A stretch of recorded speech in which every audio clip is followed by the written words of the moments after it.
스토리가 난해하게 짝이 없는 크림슨 우드 파티 퀘스트 진입 전에 간단하게 스토리만 다시 훑고 들어가자고요. 그래서 크리스토퍼 크림슨 하트는 강력한 힘의 원천인 안텔리온을 지키기 위해서 거울 세계인 벌살에서 이쪽으로 넘어온 후에 크림슨 우드 킵을 만들었는데, 나중에 얘가 죽고 나서 이제 슬슬 얘가 갖고 있던 그 보석 마려운 이 새끼들이 벌살에서 쳐들어와서 성체를 장악하고 성체 내부에 군림하던 모험가 길드들을 몰락시키고 자신들은 그 길드의 마스터로 위장하고 군대를 키워서 뉴리프 시티의 그 터에 1000년 전에 존재했던 올드 셉 빌리지라는 곳에 존재하는 크림슨 하트의 진짜 무덤에 존재하는 뭐 안텔리온인지 아니면 다른 특별한 힘인지 뭐시기 저시기를 노리면서 이쪽으로의 침공을 준비하고 있다는 것을 뉴리프 시티의 엘팜 걸랩에 의해서 해석된 암호문을 통해 알게 된 플레이어는 1000년 만에 갑자기 수면 위로 떠오른 마스테리아의 고지인 크림슨 우드 킵에 숨어있는 가짜 그랜드마스터들을 퇴치하기 위해 존 베리케이드 그리고 잭 베리케이드와 협업하였고, 드디어 크림슨 우드 킵의 입구까지 도달하는 것에 성공하게 됐지만 정작 정문에 설치된 전기장 때문에 안에 진입할 수 없게 되었다는 것이 이전 1, 2, 3화의 스토리 줄거리였습니다. 이 사실을 전해 듣고 들어갈 루트가 없어서 낙심하는 잭. 그런 잭에게 플레이어는 자신이 스쳐갔던 사람들 중에 이제 도와줄 만한 사람이 있을 것이라고 하는데, 어떤 사람이 최후의 관문을 통과할 수 있게 도와줄 수 있을까요? 바로 길을 헤맬 때 잠깐 발을 디뎠었던 팬텀 로드에 있던 루칸이라는 NPC입니다. 자신에게 적이 아니라고 주장하는 플레이어를 전혀 믿지 못하는데요. 용기의 증거로 팬텀 포레스트 곳곳에 있는 창을 든 타락한 전사 스톰 브레이커를 잡고 그들의 배지 10개를 모아가면 루카는 드디어 플레이어를 친구로 받아들이고 자신의 소개를 합니다. 그는 크림슨 우드 킵에서 유일하게 멀쩡하게 살아남은 사람으로서 왠진 모르겠지만 성체 멸망 이후 1000년이 지났다는 것조차 알지 못하고 있었습니다. 플레이어의 설명과 주변 환경을 둘러본 후 상황을 납득한 루칸에게 플레이어는 벌살에서 넘어온 그랜드마스터에 대한 설명과 함께 전기장이 쳐진 이너 생텀으로 진입할 뾰족한 수가 있느냐고 물어보는데요. 벌살에 대해서 뭔가 아는 것이 있는 듯 하다가 말을 돌린 루칸은 문을 아예 활짝 열어버릴 수 있는 키스톤이 있다고 얘기를 해줍니다.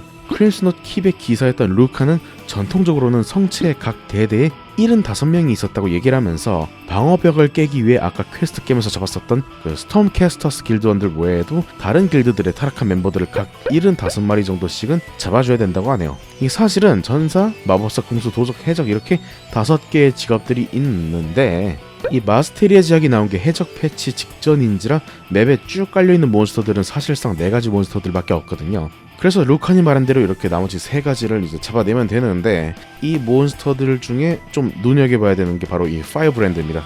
파이어브랜드는 1페이지와 2페이지가 있는 몬스터인데요. 1페이지를 잡고 나면 이제 대가리만 분리가 돼가지고 불덩이가 된 채로 날아다니게 됩니다. 이 몬스터를 잡았을 때 아주 희귀한 확률로 떨어지는 아이템이 있으니 바로 플레임키퍼 콜든입니다.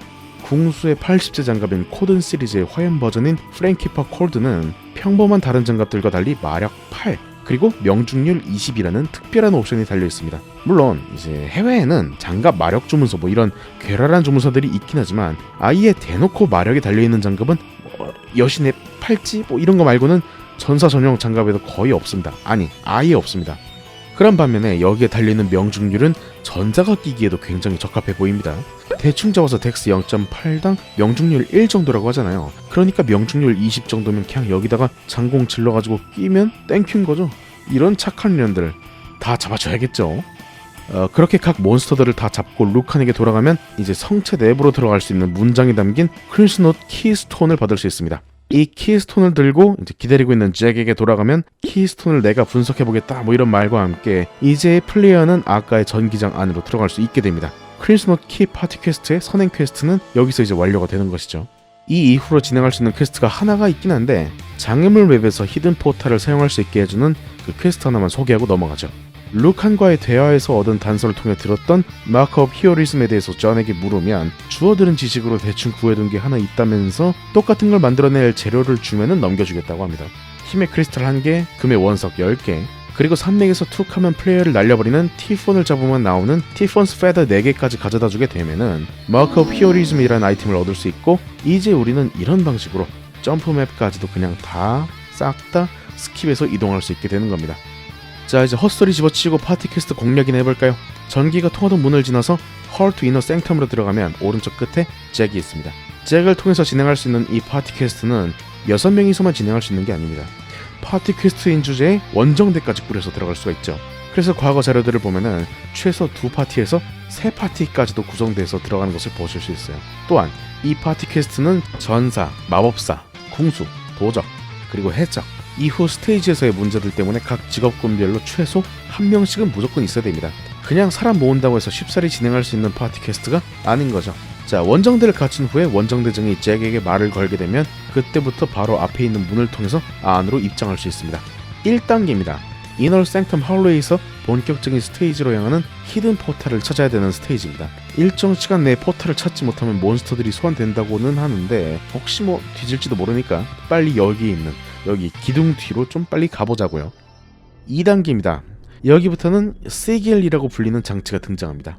고대의 마법사 리들리가 크림슨 하트의 안텔리언을 연구해서 만든 그런 장치라는 컨셉인데, 이를 특정한 방법으로 활성화시킴으로써 그 성체 내부에 에너지를 공급하거나 특정 포탈을 여는 등의 행위가 가능하답니다. 각 직업별 활성 가능한 세길이 따로 있기에 활성화시켜야 되는 세길은 총 5개고요. 이게 바로 모든 직업군별로 유저가 한 명씩 있어야 되는 이유인 것이죠. 이 2단계에서의 세길은 전사, 궁수, 마법사, 도적, 해적 순으로 존재를 하게 되고요. 각 직업군들의 유저들이 이 세길에서 특정한 방법으로 활성화를 시켜줘야 되는데요. 세길은 일반 공격으로는 활성화할 수 없고 각 직업 고유의 스킬들을 사용해야만 하는데요. 아무래도 약 레벨 90 정도는 되어야 진행 가능한 파티 퀘스트다 보니까 3차 전직의 대표적인 스킬들을 사용하게 되면 세길이 활성화되는 느낌이라고 보시면 됩니다. 뭐 리스트를 적자면 뭐 이렇게 된다고는 하는데, 막상 이제 잭이 말하는 내용 중에는 각 직업군별 1차 공용 스킬들을 사용해도 된다고 하고, 뭐 어떤 스킬들을 쓰면 안 열린다 뭐 이런 걸 보면은 그냥 직업별 대충 되는 스킬 딱 하나 정도 외워두는 게 나을 것 같네요. 이 세겔들을 모두 활성화시키면 중앙에도 활성화되는 포탈을 타고 이제 3단계로 이동하실 수가 있습니다. 3단계 The Test of Agility입니다. 이름에 걸맞게 이제 슬슬 노가다 느낌이 듭니다. 보시면 맵 중간에 이제 맨휠가 정지된 채로 존재하는 걸 보실 수가 있어요. 이게 오히려 멈춰있기 때문에 위로 올라가기 힘든 경우도 있고요. 이게 제자리에 가만히 있기 때문에 다른 구간을 쉽게 올라갈 수 있는 경우도 있는 것 같은데, 일단 맵 곳곳에 있는 각 직업군별 세개를 활성화시키면 그 근처에 있는 맨힐가 움직이기 시작하기 때문에 그걸 고려하면서 세개를 활성화시키면서 올라가면 되지 않을까 싶습니다. 참고로 이 맨히르들은 피격당하면 내 체력을 100만 남기고 모두 깎아버리기 때문에 한 대 맞을 때마다 포션을 조금씩 빨아줘야 되는 그런 스테이지고요. 장애물 맵이지만 이동기 스킬들이 모두 사용 가능한 맵이기 때문에 자신들이 가지고 있는 스킬들을 10분 활용해가며 이동하시면 되겠습니다. 그래서인지는 몰라도 이동기 스킬이 있는 마법사, 도적, 그리고 해적 세길이 신부에 위치해 있는 게 보이네요. 일단은 각 세길을 모두 활성화시킨 후 최신부에 있는 포탈로 향한 다음에 각 직업별 5명이 통과하면서 맨 아래로 내려오게 되면은 이제 스테이지는 클리어. 최하단의 포탈이 이제 활성화됨으로써 나고자들과 함께 다음 스테이지로 같이 이동할 수 있습니다. 4단계 The Test of Wit입니다. 아까보다 더 빡센 점프맵의 등장인데요. 모든 발판에 한 곳에는 불덩이가, 한 곳에는 레드 스티지가 고정된 채로 있어서 이게 메이플의 그 물리 법칙을 완전히 이해하고 이를 이용해서 올라가거나 아니면 그냥 운에 맡긴 채로 올라가야 되는 그런 점프맵의 등장입니다. 그래서 여기서 어디로 올라가야 되느냐, 맵 자체는 이렇게 생겼고요. 맵을 둘러싸고 있는 10개의 발판이 있는데요. 공략집에 따르면 각 직업별 세길이 이 발판들에서 랜덤하게 등장하고, 심지어는 가짜, 그러니까 활성화되지 않는 가짜 세길도 등장하는 경우가 있다고 하니까 옳은 세길 5개를 모두 활성화시킬 때까지 불덩이와 스티지를 뚫고 여기저기 헤매야 된다는 그런 결론이 나오네요. 열심히 돌아다니면서 5개 모두 활성화를 시켜주게 되면 클리어입니다. 자, 그 다음인 5단계 The Test of Unity입니다. 이번에는 직업별 개별 미션이 들어가는데요. 각 플랫폼 가장자리에 세워진 진짜 그랜드마스터 동상들을 참고해서 내가 들어갈 곳을 결정하시면 됩니다. 영상 자료를 보시면 자신의 직업들을 불러 모으는 모습들을 보실 수 있죠. 히든 포탈로 위로 올라갔던 크림슨 킵 인테리어와는 달리 이번에는 내가 직접 동상을 타고 올라가야 됩니다. 석상이 하는 말을 좀 읽어보면은 해당 직업인 유저가 아니면 딜이 안 들어가는 몬스터들로 구성된 스테이지인 것처럼 보이고요. 각 직업마다 주어진 미션들을 깨고 각 직업들의 무기 파츠를 구해서 돌아와야 됩니다. 첫 번째로 전사는 이제 맵에 쫙 깔려있는 이 크림슨 가디언들을 모두 잡고 맨 위로 올라가서 동상에게 말을 걸고 마스터 소드를 획득한 후 빠져나오면 되는 단순한 방식입니다. 얘는 좀 빨리 끝나니까 나가서 이제 할 거 하고 다른 직업들이 임무를 완수할 때까지 좀 기다려보죠. 두 번째는 마법사는 미로 같은 맵에 텔레포트로 진입을 하는데요. 이 맵은 텔레포트로밖에 이동할 수 없는 맵인지라 맵 곳곳의 틈새를 텔레포트로 탐색해 나가면서 맨 우측에 있는 동상에게 말을 걸어서 Staff of First Magic을 얻고 빠져나오시면 됩니다. 세 번째는 궁수. 사실 이게 궁수가 제일 어렵다고 봐도 되는데요. 맵에 입장한 후에 점프 미션을 수행함과 동시에 맵 곳곳에 흩어져 있는 체력 700만에 달하는 마스터 걸디언 4마리를 퇴치한 후에 맨 위로 올라가서 동상을 클릭한 후 앤세스트럴 버울을 얻은 후 돌아오면 됩니다. 네 번째는 도적. 얘는 맵 곳곳에 이제 비올더 비슷하게 생긴 깜댕이가 있는데 얘 뭘까요? 뭔지는 모르겠지만 주변에 있는 다른 몬스터들은 무시를 하고 사실은 저 조그만한 놈들만 전부 주먹으로 깨주면 된다고 합니다. 모든 작업들이 끝나고 나면 다시 밑으로 내려와서 저 도적 동상을 통해서 프라이멀 클러를 획득 후 복귀하면 됩니다. 마지막인 다섯 번째는 해적입니다. 이거는 뭐 아니 꼴에 해적이라고 물 채워놨냐? 근데 또 이게 헤엄은 또 못 치네요. 아쉽구만 이거. 이 경우에는 맵을 좀 지나가지고 중앙 하단부에 존재하는 박스 2개를 까게 되면은 둘 중 하나에서 Forbidden Gun이 등장합니다. 이것까지 얻은 후에 아까 원래 자리로 복귀를 합시다. 중앙 홀에 모인 각 플레이어들은 각자 얻은 고대의 무기들을 중앙에 있는 크리스토퍼 크림슨워트 동상에 끼워 맞춰줘야 됩니다. 그러니까요, 크림슨워트는 모든 무기들을 다 다룰 수 있었다거나 모든 직업들의 원조가 이 양반이었는데 각 길드들을 통해서 분파가 나뉘어졌다거나 뭐 이렇게 보면 될까요? 좀 적절한 위치들의 각 무기 파츠들을 떨궈서 조각성의 무기를 만들어 줍시다. 씨발 지린다. 모든 무기들이 제 위치를 찾으면 중앙의 포탈이 활성화되면서 최후의 맵으로 들어갈 수 있게 됩니다. 그랜드마스터 카운슬 헐입니다. 가짜 그랜드마스터들이 모여서 회의를 했다는 곳이 바로 이쯤이겠죠. 맵 우측에 있는 배틀 스태츄를 활성화시키는 것으로 전투를 시작할 수 있습니다. 진짜 싸울 거냐? 아니 싸워야지 뭐 어째. 야 보상 내놔. 자 이런다고 사실 바로 보스가 나오는 것은 아니고요. 웨이브 1이 있어요. 아까 궁수들이 잡았다는 것으로 추정되는 마스터 걸디언들이 소환이 되는데 아마 이거를 다 잡아야 되는 거겠죠. 모두 잡은 후에 석상을 다시 도발하게 되면은 그제서야 가짜 그랜드마스터들이 소환이 되게 됩니다. 보스는 이전에도 말씀드렸다시피 해적 직업군들이 출시되기 직전 탄생한 지역인지라 해적 보스는 구현이 안 된다 싶더군요. 총 4개의 보스가 등장을 하게 되는데 마법사 보스인 멀게나만 위쪽에 소환이 되고 나머지 보스들은 바닥에 소환되는 방식입니다. 이 보스 이름들이 전부 떡밥이라면 떡밥인데요. 2차원인 벌살은 거울색이라고 했었잖아요. 그래서 얘네 이름들이 전부 거꾸로 읽으면은 다른 단어가 됩니다. 벌살에서 온 엘팜 걸렙이 거꾸로 하게 되면은 발록 메이플이 되듯이 전사 보스인 레드 널기는 그라인더, 마법사 보스인 멀가나는 에나그램. 이렇게 글자 가지고 개지랄 하는 게 아나그램 같은 거죠. 그죠? 궁수 보스인 렐릭은 킬러, 마지막으로 도적 보스인 핫살프는 거꾸로 해서 플래시가 됩니다. 각 보스들은 2억에서 2억 5천 정도에 달하는 체력을 가지고 있고요. 각 직업군을 대표하는 스킬들을 사용하면서 플레이어들을 괴롭힙니다. 아예 대놓고 막 기둥을 소환해버리는 경우도 있다고 하네요. 근데 공격이 막히는 것도 아니고 뭔 효과인지. 이 보스 패턴에 대한 자세한 내용들은 제가 멤버십에 적어둔 원문을 참고하시면 되고요. 각 보스들을 퇴치하게 되면 100% 확률로 드롭되는 이 펜던트가 있습니다. 그 이름하야 마크 오브 네르케인, 줄여서 먼입니다.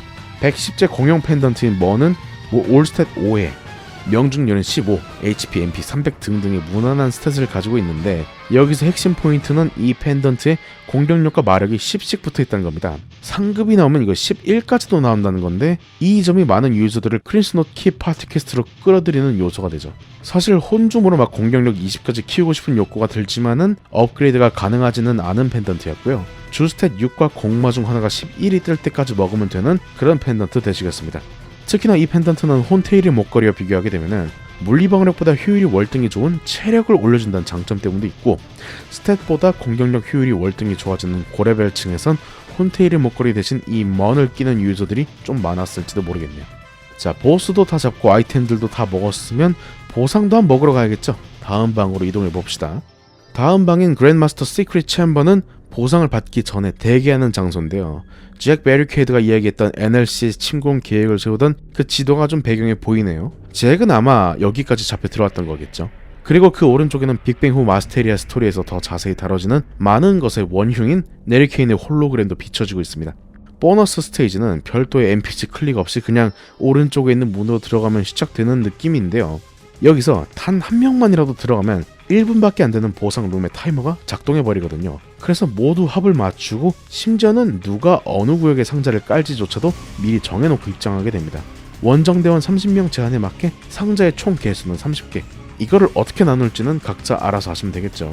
아무튼 여기서 상자들을 열심히 까며 나오는 보상들 역시 해외답게 굉장히 특이한데 이전 편에 다뤘던 밸런스드 퓨리의 재료인 타오 시리즈는 물론이고 업그레이드 횟수가 6인 특이한 공용 장갑 그린 미튼스라는 아이템도 등장합니다.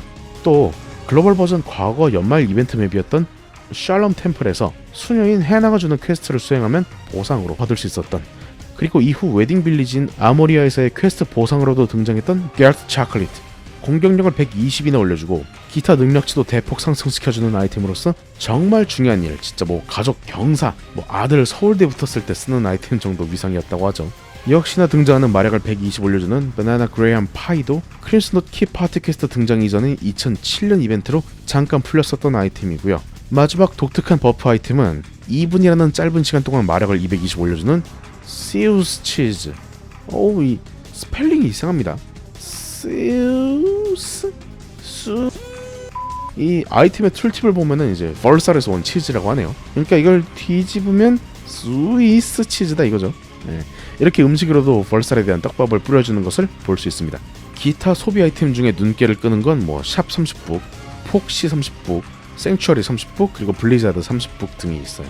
장비를 좀 둘러보자면은 저번 편에 말씀드렸던 팔라딘 헌정 무기 120제 크러쉬 스컬, 그리고 단검 도적에 착용 가능한 공격력이 달린 방패인 컨자르가 있습니다.